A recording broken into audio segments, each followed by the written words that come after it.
খেল মহাৰণ দ্বিতীয় সংস্কৰণৰ আজি দৰং জিলাৰ অন্তৰ্গত দলগাঁও সমজিলা তথা দলগাঁও সমষ্টিৰ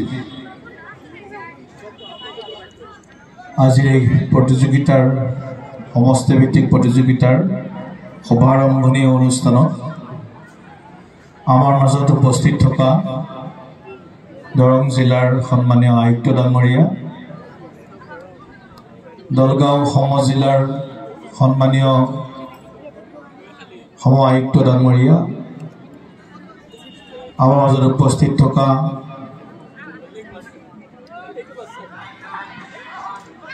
দৰং জিলাৰ সহ আয়ুক্ত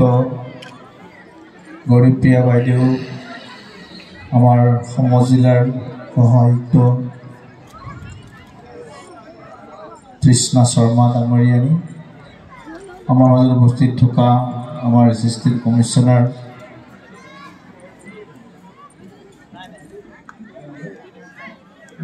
নীলিম গায়ন ডাঙৰীয়া, আমাৰ খাৰুপেটীয়া পৌৰসভাৰ পৌৰ নেত্ৰী কৃষ্ণা চাহা ডাঙৰীয়ানী, বিশিষ্ট সমাজকৰ্মী কুলেন হাজৰিকা ডাঙৰীয়া, আমাৰ গৌৰৱ, আমাৰ জিলাৰ গৌৰৱ, ৰাজ্যৰ গৌৰৱ, প্ৰসিদ্ধ বিশিষ্ট ফুটবল খেলুৱৈ শইকীয়া ডাঙৰীয়া, প্ৰফুল্ল শইকীয়া ডাঙৰীয়া, আমাৰ অসমৰ গৌৰৱ, যোগাৰ জৰিয়তে যিগৰাকীয়ে প্ৰতিষ্ঠা লাভ কৰিছে, আমালৈ সন্মান কৰি আনিছে, মৰমৰ দিশা প্ৰমুখে আজি বিভিন্ন প্ৰতিযোগিতাত অংশগ্ৰহণকাৰী খেলুৱৈসকল, সাংস্কৃতিক দলৰ সাংস্কৃতিক কৰ্মীসকল, দলগাঁৱৰ শ্ৰদ্ধাৰ ৰাইজ, সাংবাদিক বন্ধুসকল, জয়তে মই খেল মহাৰণৰ দ্বিতীয় সংস্কৰণৰ যি আমাৰ দৰং জিলাৰ অন্তৰ্গত দলগাঁও সমজিলাৰ যি আজি খেল সমষ্টিভিত্তিক যি খেল, এই খেল আনুষ্ঠানিকভাৱে উদ্বোধন কৰা বুলি মই ঘোষণা কৰিছোঁ। আমি আনন্দিত হৈছোঁ যে দৰং জিলাত পঞ্চায়ত পৰ্যায়ৰ পৰা এই খেলত 1,60,000ৰো অধিক প্ৰতিযোগীয়ে নিজৰ নাম পঞ্জীয়ন কৰিছে আৰু পঞ্চায়ত পৰ্যায়ত এই খেল অনুষ্ঠিত হোৱাৰ পিছত আমি আজি দলগাঁও সমষ্টিভিত্তিক এই খেল মহাৰণৰ কাৰ্যসূচীত প্ৰায় 1500 প্ৰতিযোগী ইয়ালৈ নিৰ্বাচিত হৈছিল আৰু তেওঁলোকে আজিৰ পৰাই খেল আৰম্ভ কৰিছে। দুদিন এই খেল চলিব আৰু ইয়াৰ পৰা যিসকল নিৰ্বাচিত হ'ব তেওঁলোক জিলা, তাৰপিছত ৰাজ্যিক স্তৰলৈ তেওঁলোকলৈ আগবঢ়াই লৈ যোৱা হ'ব। কথাটো হ'ল এই খেল মহাৰণ কিয় মাননীয় মুখ্যমন্ত্ৰী ডক্টৰ হিমন্ত বিশ্ব শৰ্মা ডাঙৰীয়াই সাংস্কৃতিক মহাসংগ্ৰাম আৰু খেল মহাৰণ এই দুইটা অভিনৱ কাৰ্যসূচী কিয় গ্ৰহণ কৰিলে। আমি জানো যে মানুহৰ 4 প্ৰকাৰৰ বিকাশ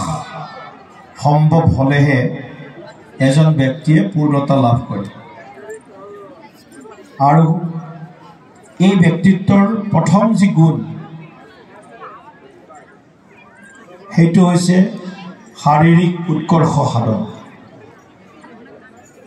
শাৰীৰিক উৎকৰ্ষ সাধনৰ পিছতে আহিব মানসিক উৎকৰ্ষ সাধন। মানসিক উৎকৰ্ষ সাধনৰ পিছত আহিব আধ্যাত্মিক উৎকৰ্ষ সাধন আৰু তাৰপিছত আহিব আমাৰ বৌদ্ধিক উৎকৰ্ষ সাধন। এতিয়া আগতে এটা কথা শুনিছিলোঁ, লিখোগে পঢ়োগে বনোগে নবাব, লিখোগে পঢ়োগে বনগে নবাব আৰু এতিয়া আমি নতুনকৈ শুনিছোঁ খেলোগে কুদোগে তো বনেগা লাজবাব খেলোগে কুদেগা মানে খেলিব যদি পাৰা ভালকৈ তেনেহ'লে লাজবাব মানে যাক সকলোৱে প্ৰশংসা কৰিব গতিকে মুখ্যমন্ত্ৰী ডাঙৰীয়াই আমাৰ ছাত্ৰ ছাত্ৰীসকলৰ মাজত যুৱ প্ৰজন্মৰ মাজত খেলৰ জৰিয়তে যাতে আমি নিজাকৈ প্ৰতিষ্ঠা কৰোৱাৰ লগতে আমাৰ মাজত এক প্ৰতিযোগিতাৰ ভাৱ স্বাস্থ্যসন্মত প্ৰতিযোগিতাৰ ভাৱ আমি গঢ়ি তুলিব পাৰোঁ তাৰ কাৰণে মুখ্যমন্ত্ৰী ডাঙৰীয়াই খেল মহাৰণৰ কাৰ্যসূচী যোৱা বছৰৰ পৰা আৰম্ভ কৰিছে ইতিমধ্যে আমি সকলোৱে এই কথাটো অৱগত প্ৰধানমন্ত্ৰী ডাঙৰীয়াই খেলো ইণ্ডিয়াৰ জৰিয়তে নৰেন্দ্ৰ মোদী ডাঙৰীয়াই সমগ্ৰ দেশত খেলৰ আন্তঃগাঁথনি নিৰ্মাণৰ লগতে খেলৰ প্ৰশিক্ষণ আন্তঃৰাষ্ট্ৰীয় স্তৰত ভাৰতবৰ্ষই কিদৰে আগবাঢ়ি যাব পাৰে এই গোটেই কথাখিনি চিন্তা কৰি খেলো ইণ্ডিয়াৰ নিচিনা এটা কাৰ্যসূচী গ্ৰহণ কৰিছিল আৰু প্ৰধানমন্ত্ৰী ডাঙৰীয়াই কোভিড কালতে আন এটি কাৰ্যসূচী গ্ৰহণ কৰিছিল ফিট ইণ্ডিয়া বা স্বাস্থ্যৱান ভাৰত স্বচ্ছ ভাৰত স্বাস্থ্যৱান ভাৰত গতিকে খেলো ইণ্ডিয়া ফিট ইণ্ডিয়াৰ জৰিয়তে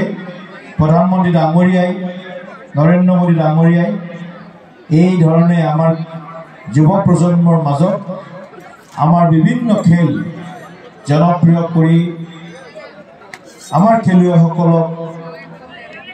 এই বিভিন্ন খেলত যাতে তেওঁলোকক আমি আগবঢ়াই দিব পাৰোঁ আৰু আমাৰ যিমান প্ৰতিভা আছে গ্ৰামাঞ্চলৰ প্ৰতিভা এই প্ৰতিভাসমূহক যাতে আমি এখন মঞ্চ দিব পাৰোঁ প্লেটফৰ্ম দিব পাৰোঁ তাৰ কাৰণে এই সুন্দৰ আয়োজন মুখ্যমন্ত্ৰী ডক্টৰ হিমন্ত বিশ্ব শৰ্মা ডাঙৰীয়াৰ বলিষ্ঠ নেতৃত্বত আমি আৰম্ভ কৰিছোঁ আমি সকলোৱে ইতিমধ্যে গম পাইছোঁ যে আমাৰ এই সমগ্ৰ আমাৰ যি খেল এই খেলত এথলেটিক্সৰ পৰা আৰম্ভ কৰি ফুটবল কাবাডী আমাৰ নতুনকৈ অন্তৰ্ভুক্ত হৈছে চাইক্লিং ছুইমিং দবা চেছ এইবিলাক ভলীবলো আছে তিনিটা নতুন খেল এইবাৰ আমাৰ মুখ্যমন্ত্ৰী ডাঙৰীয়াৰ বিশেষ তৎপৰতাত বিশেষ উদ্যোগত তিনিটা নতুন খেল এইবাৰ দ্বিতীয় সংস্কৰণ অন্তৰ্ভুক্ত হৈছে চাইক্লিং ছুইমিং আৰু চেছ গতিকে আমি কেইদিনমান পূৰ্বে এটা খবৰ শুনিছিলোঁ যি যোগেশ নহয় জানো আন্তঃৰাষ্ট্ৰীয় দবা চেম্পিয়নত 18 বছৰ বয়সৰ আমাৰ ভাৰতীয় খেলুৱৈজনে বিশ্ব জয় কৰিছে বিশ্ব চেম্পিয়ন হ'বলৈ সক্ষম হৈছে এনেধৰণৰ খবৰবিলাক পালে আমাৰ মনটো ভাল লাগে আনন্দিত হওঁ আৰু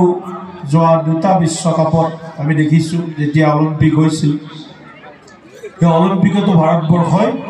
যোৱাবাৰ 6টাকৈ পদক দখল কৰিবৰ কাৰণে সক্ষম হৈছিল গতিকে আমি